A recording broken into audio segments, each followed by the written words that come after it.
Okay, welcome back to Financial Tech Lab, and today we are going to get into the how to do 1 month of bookkeeping in Kick. So I'm very excited about this because it's actually quite easy for one, and I'm not going to have to go through line by line transactions and approve everything. So that's a little teaser for you. If you did watch my how to set up video and you figured out how to set up an account in Kick, I did kind of get in a little bit to the transaction coding there. But this video, we're going to look at how to code the transactions because we've got to get that data into the system.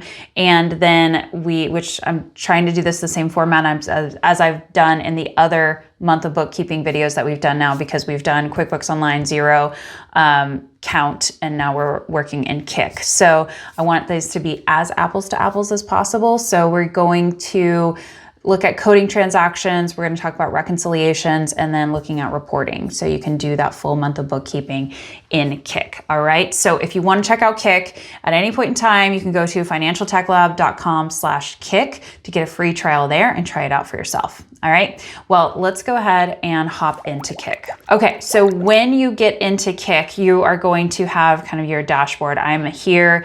I'm in the firm, like I have a firm account, and so I'm now going to go into the client account. So you might go straight into the client if you don't have a firm set up, but I'm going to click open here. So remember that we have this kind of parent company type setup where I have all of my entities in this kind of one dashboard, and we're going to work in that.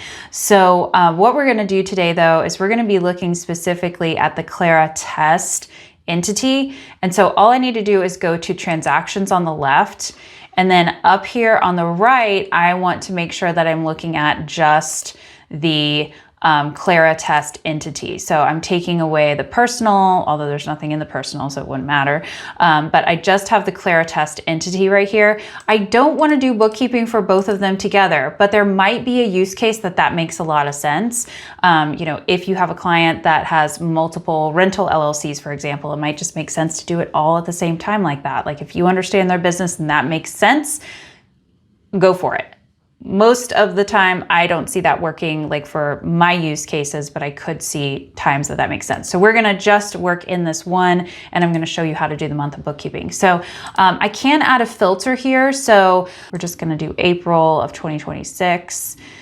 And I think it already filtered it for me. It did. Okay. And then I like to change, we're just kind of testing out the functionality here too. So I like to change the date, and you can do it like oldest to newest or vice versa. And then it has the date range in here. So here we are. You can customize your columns, very similar to some of the other things. You can also like adjust the width, kind of make it work for you and your screen, because we all have different screens. And so then we're just going to go through. Now, if you watch my other video, you will have heard this. I want to tell it to you again, that the way that Kick works is when they connect those bank accounts, they are auto-categorizing them based on their AI intelligence, and they are going to assign a category for you, and it is in the ledger already. I have done nothing to tell it what is in my accounts, okay? So I have done nothing to direct it to say this is this type of income or this is this type of expense. The system has done it all. And as I'm looking through here, they have not given me any uncategorized or question, I don't know what this is. They have made a best guess. So they've given the first pass of this. And if I were to run a P&L report right now, it would already show transactions in there, because there's not sort of this like pending status before it gets added to the GL, the way that pretty much all the other GL software works. Now, I think that makes a lot of sense with their source of truth being the bank accounts and the credit cards, because during the setup, the first thing that they wanted you to do was connect your bank accounts and connect your credit cards. So they're saying the source of truth is the bank and the credit cards, so therefore it must be a true transaction because it has supporting documentation, and then they're kind of just coding it for you already. So that's an interesting way to approach it, because it's very different from all the other ones.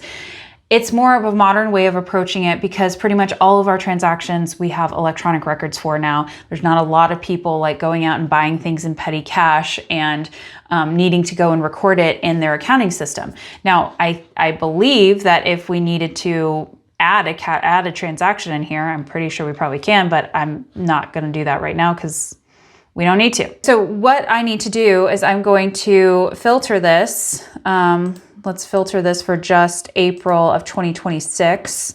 And then all we need to do as the bookkeeper, so technically I could run an April report for you right away, and it's probably going to be pretty good. They have identified the income, they have identified the expenses, and so net income is probably going to be right, okay? Now, I'm a CFO. I don't want just net income. I want to know that things are in the right category. I understand what we spent money on. I'm understanding what's going on in the business because of what people are spending money on.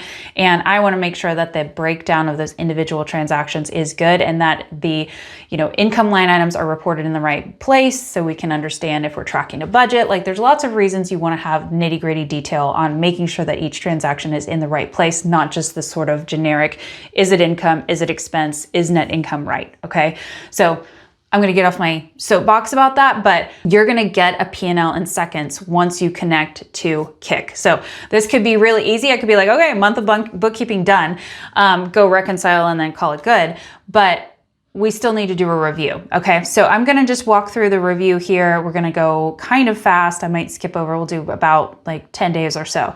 So I just look through and I say, okay, interest income. Yep, that looks right. That looks right. This owner's draw, that's a distribution. Yep. Okay. Cantina Monarca, that is actually a reimbursement. Okay. Yep. That's a transfer. Reimbursement. Okay. Stripe is income. Now you can see that this is a generic chart of accounts.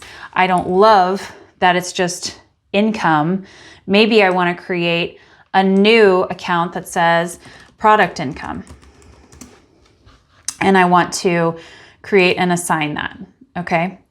And so I'm curious, see it doesn't, okay, so now down here it says, Kik found 30 similar transactions, update and confirm rule. So I clicked on that so we could review them all. And I'm saying, okay, Stripe, yep. I feel good about that. Here's the conditions down here. It says, if it's similar to Stripe transfer and the amount is cash in, update the category to product income and then create a rule. And I'm going to say, I'm good with that, confirm.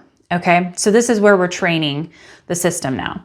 Okay. And then, okay, there's income. Cool. Merchant fees. Yep. That's probably right. That's a lot of money. Chase Bank. This is a credit card payment. They identified that. Even though I don't even have my Chase credit card connected to this, it's still recognizing that. And then, T-Mobile, it's given it a classification. This is good too. Here's that Stripe transfer. It did recognize that product income and moved it to the right place. And so here's another one that's like, oh, okay, it's income, like, maybe not the best. Now, one thing is we're just looking at the description. They're using the term counterparty instead of the term vendor, which I think is a little strange. So I like to make sure that there's always a vendor name on things. There's some systems that won't let you code something until it has a vendor name. That gives you higher quality financial information. So I would say, try to do that wherever you can. Maybe they don't have a lot of, here's your counterparties down here on the left-hand side.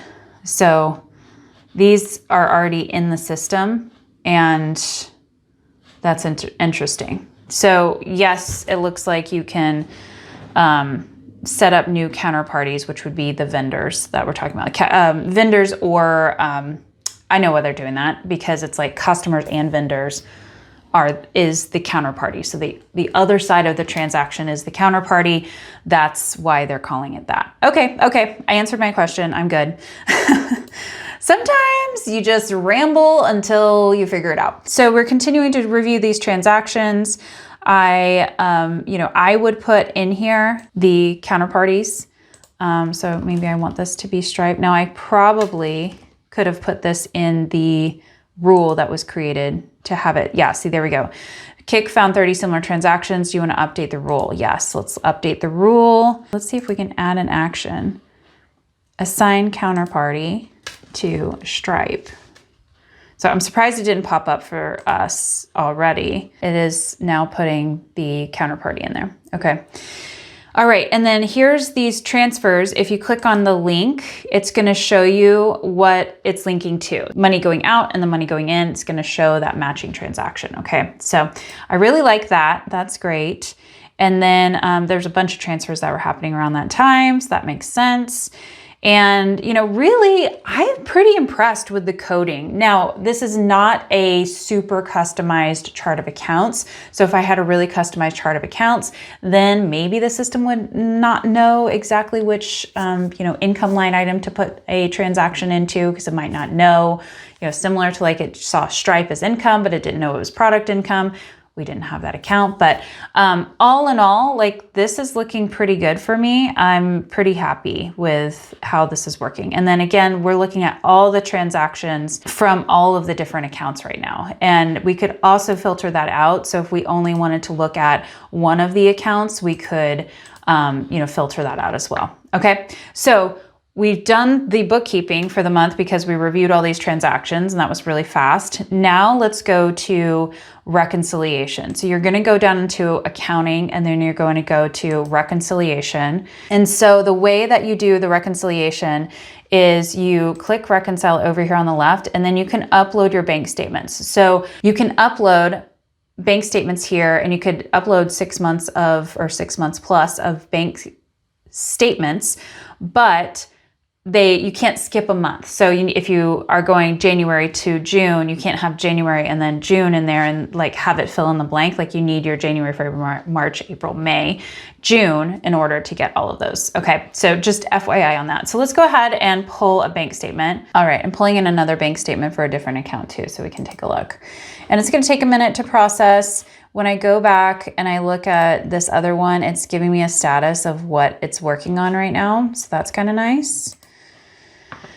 So we'll just wait for the system. All right, so this one just turned to ready to reconcile. That was maybe 30 seconds, not very long. This one only had one transaction though, because it's just like a one of the kind of flow through accounts. So not much going on here.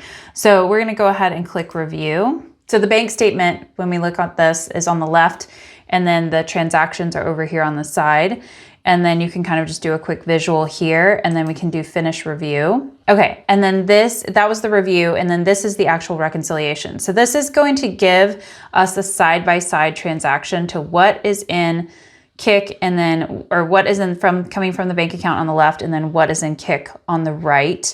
And so it's saying like it equals this transaction from the statement was found in Kik, and you know, no issues. Like this is like the next month transaction over here. So it's just doing a real like side-by-side comparison. So you can say yes, yes, yes, yes, yes. Now, like when you go and do a reconciliation, like in QuickBooks Online, it doesn't give you that side-by-side comparison. So you're kind of checking things off, but that means that if you really are trying to look at the bank statement, you're kind of looking over here on the side. And then sometimes the things are not in the right order because maybe the bank statement does like might even be ordered by like the smallest to the largest transaction, or like, I don't know, it gets a little complicated. So like I remember doing bank reconciliations where I had to literally like check this and then check that and then check this and check that. And that's kind of still the way that QuickBooks Online is sort of operating.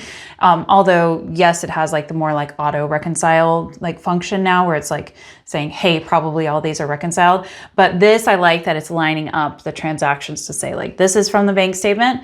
This is the transaction in Kik. And you know, you can just really go line by line through. Okay. So all of that, one thing that we do need to do is set an opening balance because we did not have that in the system because we just kind of connected our bank accounts and started it at the beginning of the year. So it's having us set an opening balance for the first statement, which is going to help. And then we're just going to code that, and then it's going to create the journal entry for us. So now we have no difference over here on the right-hand side because we didn't have a beginning balance already recorded. That's why we were showing a difference. And then now, because this really quick, I love actually this feature, like set the opening balance. You don't have to leave the reconciliations and go and do a journal entry. They just have a quick way for you to do the journal entry right there. Love that. Okay, and then we're gonna finish the reconciliation. Okay, So this has now been reconciled, and it shows the last date that has been reconciled. So in order to close the books, if I was actually doing the books for April, I would be doing that all the way through April 30th. I just didn't have all the data in there to be able to do that. Because again, this is like kind of cobbling together some fake stuff and real stuff here to get some information for you for these accounts. So we're trying to do the best we can over here. So you would reconcile all the accounts, and then you get to the place where you can actually start looking at insights. You can start looking at reports.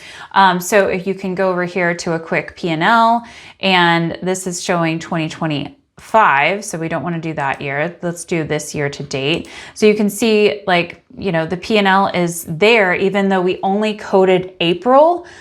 There's still a P&L for the entire year because the transactions were already connected to the bank account, okay? So balance sheet there as well, really great. Really loving the ease here. Now I would say that Kik does not have the plethora of reports the way that QuickBooks, the way that Xero, the way that some of these other ledger softwares have. So I would say that this is very not the priority for them right now, is having a gazillion reports.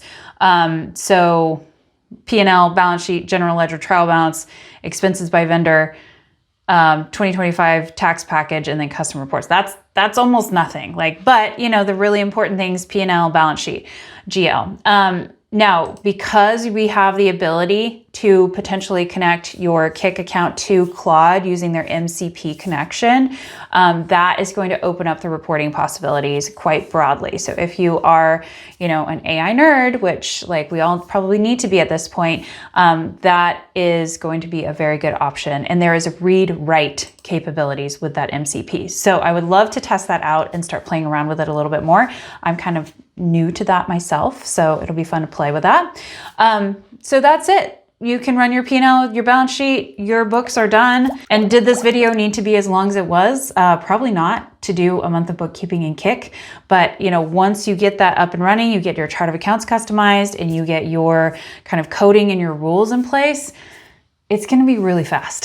So I am pretty impressed with the approach that Kik is taking to the bookkeeping, and looking at the bank accounts as the source of truth.